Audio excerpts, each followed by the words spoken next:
Hello again! I'm back! So as I mentioned, I have been uploading for the last week or two. I don't even remember how long ago I uploaded the last one. I was down at the Falls Festival after Christmas and that was heaps of fun. I hope you guys all had a good Christmas and New Year and all of that. For me, my family does Christmas lunch on Boxing Day, so on Boxing Day we had everyone come over and we did lunch and all the rest of it, and then the day after Boxing Day I left for Falls Festival, which was incredible and I love it down there and it was so much fun again this year. So we're going to talk about that today. Such a good lineup this year. So the top 3 acts that I wanted to see going to the festival: Bombay Bicycle Club.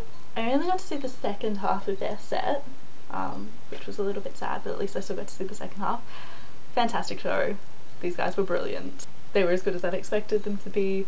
They sounded great on stage. It was great vibe in the crowd, just lots of fun.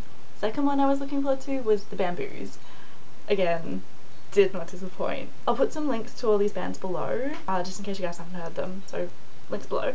Go check them out. Give me a good horn section any day and I'm just loving it. So these guys were fantastic. It was a really tight set, so well, sounded fantastic again.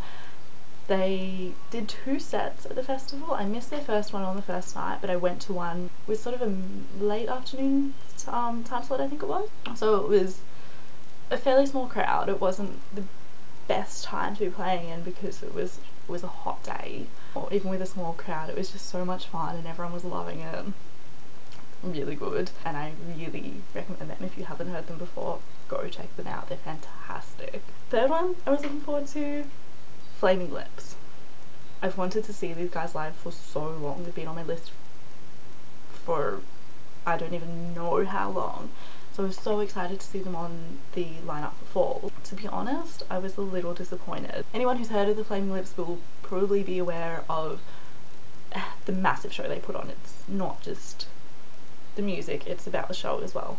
Yeah, sure, they delivered on the show. It was a really good show. There was confetti everywhere. There was stuff going off. You rolled around in the little inflatable ball like he does. It was all there, but they had the longest set of the festival, I believe. They had an hour and a half, and everyone I've spoken to said for the first hour and 20 minutes they did not recognise a single song. They walked off stage and then came back to do the encore.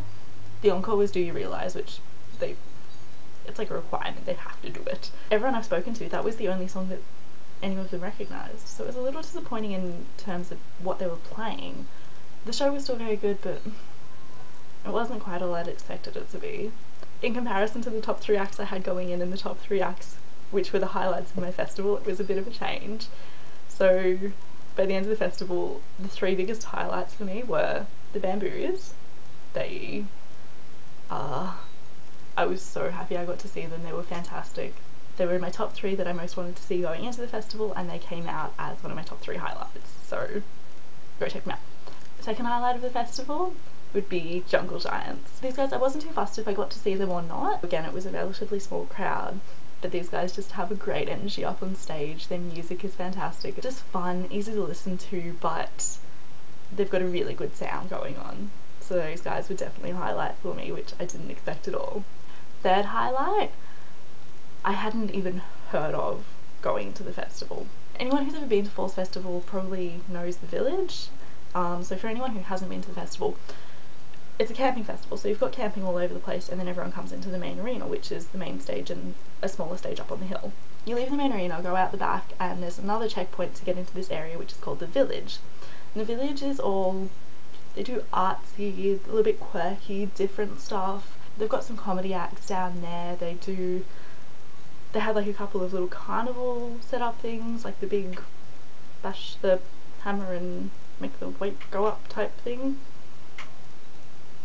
Hopefully someone knows what I'm talking about there.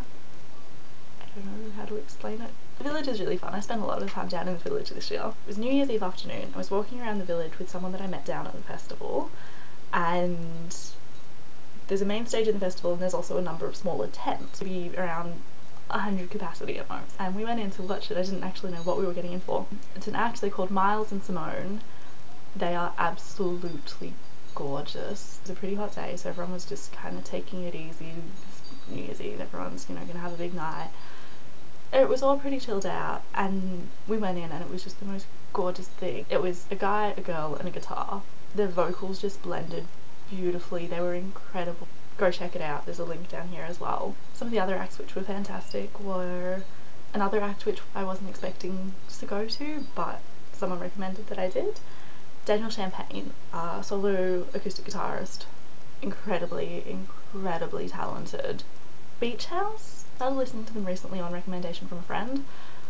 Wasn't entirely convinced. It's nice chilled out music, but wasn't blown away by it. I thought, they're playing at this festival I'm going to be at anyway, alright, I'll give them a chance and see what their live show's like. Really wasn't convinced. The music was, the tracks all kind of just blended into each other. It was difficult to separate them, and it's nice to listen to, it's nice, relaxed, but it doesn't quite do it for me.